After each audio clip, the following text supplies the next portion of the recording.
হালকা মরিচ দেখা বললেন বা প্রথম দিকে বোঝার চেষ্টা করেন যে কি বানাচ্ছি। আর হচ্ছে এটা হচ্ছে ছোট লেগ, ঠিক আছে? আর এই বড় লেগটা দেখেন এমন করলাম শেষ। উফ উফ কেন করি এটা? গেলে ব্যথা কমে কমে আমার রে। আজকে যে রেসিপিটা বানাতে যাচ্ছি সেটা হচ্ছে আমার নিজের কাছে আমার নিজের রেসিপি, যেটা সবচেয়ে বেস্ট লাগে আর সবচেয়ে ভালো লাগে। তো সেই রেসিপিটা আজকে বানাবো। আপনারা দেখা বললেন বা প্রথম দিকে বোঝার চেষ্টা করেন যে কি বানাচ্ছি। নিয়ে নিতেছি বড় বড় বড় বড় বড় বড় মোটামুটি মাঝারি সাইজের পেঁয়াজ রেখে দেবো আর বেশিরভাগই ব্লেন্ড করবো।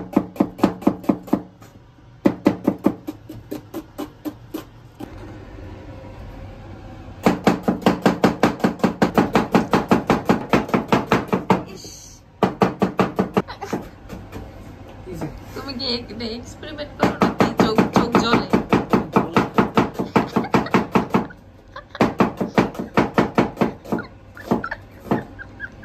শেষ। এই পেঁয়াজটা এগুলো কাটতে লাগতো কয় মিনিট? 10-15 মিনিট। দেখেন কত সুন্দর পেঁয়াজ।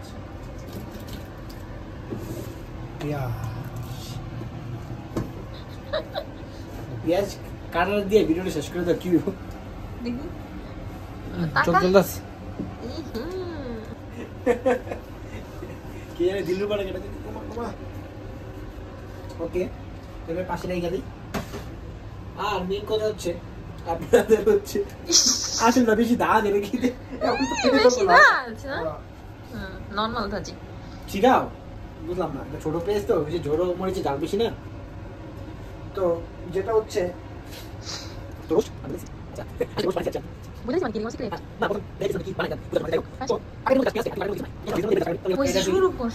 শুরু কর।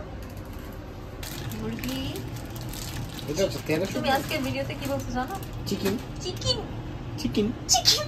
হ্যাঁ, আর জাপানিরা চিকেন বলে। চিকেন কি?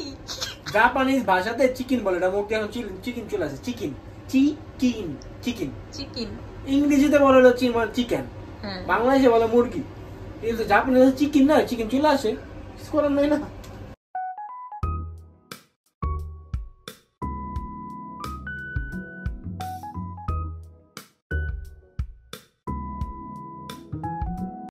দুইটা মুরগি কত? 1300 একটা, আর একটা বড় সাইজের একটা ছোট সাইজের। 1100 আর 1300 সাইজ।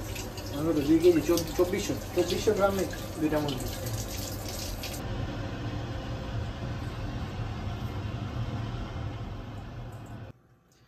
হালকা লবণ, হালকা হলুদ, হালকা মরিচ, হালাল নন হালাল আছে ওইটাও চেক করে নিয়ে।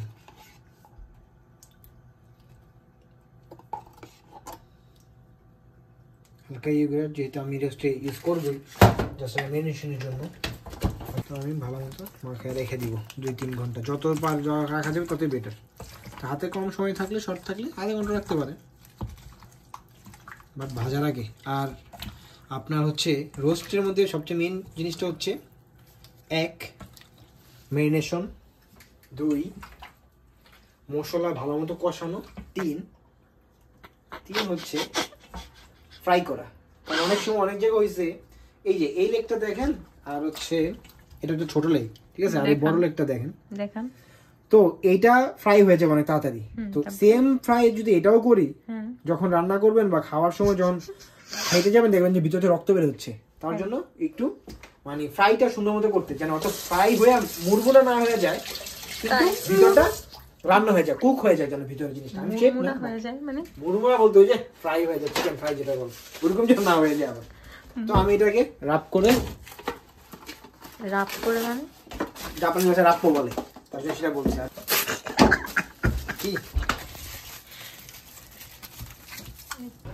কি করবা এখন? ব্লেন্ড করব। তো আমি এটা ব্লেন্ড করব। নরমালি বাদাম আগে থেকে ভিজিয়ে রাখি, দেন বাদামটাও ব্লেন্ড করে রাখি, ওটার জন্য স্বাদ অনেকটা বাড়ে। বাট আজকে যেহেতু বাদামটা ভিজা রাখা হয়নি তো এটা আর করবো না। আজকে বাদামটা আমি স্কিপ করবো আর কি, বাদামটা স্কিপ করবো, বাদামটা দিব না। বাদামটা দেওয়ার চেষ্টা করবো, বাদামটা দিলে ফ্লেভারটা অনেক বেটার হয়। পরে চিন্তা করলাম যে না, একটু রান্না করতে তো সময় আছে, তো একটু ভিজা রাখা একটু হইলেও দেই, কারণ বাজারটা ব্যথা পেলি কি যে করো মানে। আচ্ছা আমি ব্যথা পাইলাম এমন করলাম শেষ। উফ উফ কেন করি এটা? গেলে ব্যথা কমে? কমে আমার কমে। বইনি রে, আর কত শিখাইবো আপনারা কেন কেন এমন করে? সরো সরো আনি দেখছেন ভালো মতো ওই যে ভিজে গেছে সবকিছু।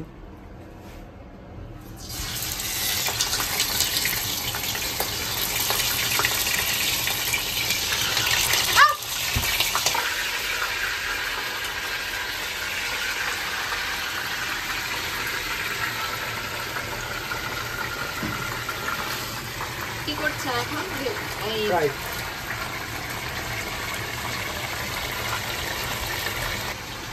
রোস্ট হচ্ছে এক একজনের এক এক রেসিপি।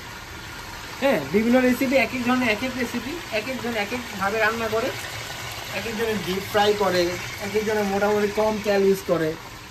এটা এক একজনের রেসিপি। এই আমারটা যে মজা বা আমারটা যে সেরা এমন কিছু না। আমার কাছে আমারটা বেস্ট। এগুলো সেম, আমার বউ আমার কাছে বেস্ট, সেম আমার হচ্ছে রান্না আমার কাছে বেস্ট। আমি কিছু করার নাই।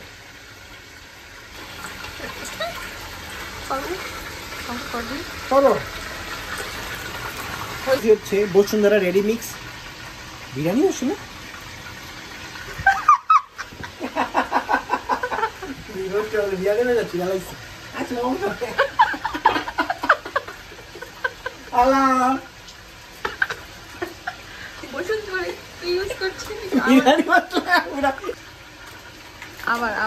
দেখছিলাম খেয়াল করার লাগলাম, আমি দেখলাম করে লাইতাম রাঁধুনি রোস্ট মশলা। বাট এটা হালাল ফুডে নতুন পাইলাম, বসুন্ধরা রেডি মিক্স রোস্ট মশলা।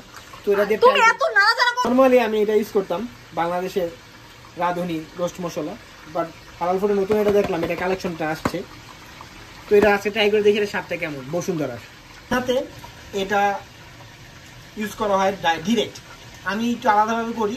আগে এটা ঢেলে পানি দিয়ে আগে মিক্স করে নিই, ঢেলে তারপরে ঢেলে দেখবো ঢেলে দিয়েছেন আপু। সরি ভাইয়া। তো আমি এটা হচ্ছে পানিতে মিক্স করে নিই। মশলাটা কিভাবে ইউজ করেন এটা আমাকে জানাই দিন।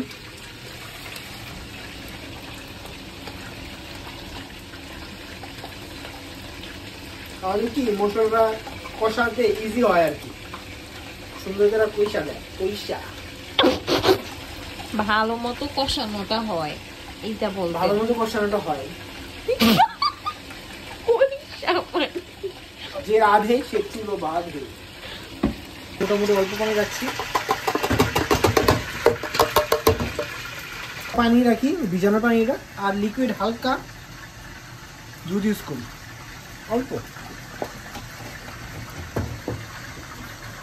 পেঁয়াজ করছি ওটাতে, ওটাকে ধুই নাই আর কি। এই তো তখন প্রায় রাত 10:30 থেকে 11টার মতো বাজে।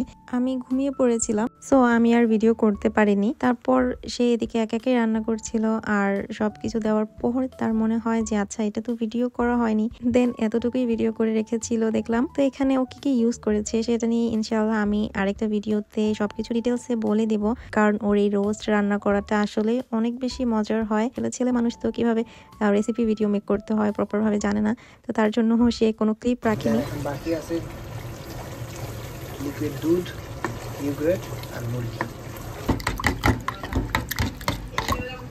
তো মোটামুটি আমার কষানোর পরে যখন লবণ চিনি সব কিছু মোটামুটি দিচ্ছি হালকা হালকা, এখন আমি দিয়ে দিব। যেহেতু আমি আগেই ম্যারিনেশনের সময় ইয়োগার্ট দিয়েছিলাম, তো সেহেতু অল্প যে বোতলটা দিব না, 2-3 টেবিল চামচ। তারপরে আমি দুধটা দিয়ে দিলাম। তো আমি আরো এক্সট্রা পানি দিইনি। দেখুন এটা পানিটা একটু কষে আসলে, কমে আসলে তো রান্না শেষ হয়ে যাবে। এর মধ্যে আপনার কেওড়া জল বা গোলাপ জল দিতে পারেন, বাট আমি দিই না ফ্লেভারটা। তো আদাই এইগুলা গুছায়া আবার সুন্দর করে রাখা। পরিষ্কার করা। ফ্লেভার তো আমার নাকে আসতেছে, বাট আপনাদের ওইখানে তো হয়তো পৌঁছাবে না, বাট মাশাআল্লাহ সেই। পরে টেস্ট করে আপনাদের রিভিউ দেবো। আপাতত এখন বাজে রাত 10টা, 10:30 প্লাস 11টার কাছাকাছি। তো আমরা ঘুমাতে চলে যাবো। তো আল্লাহ হাফেজ।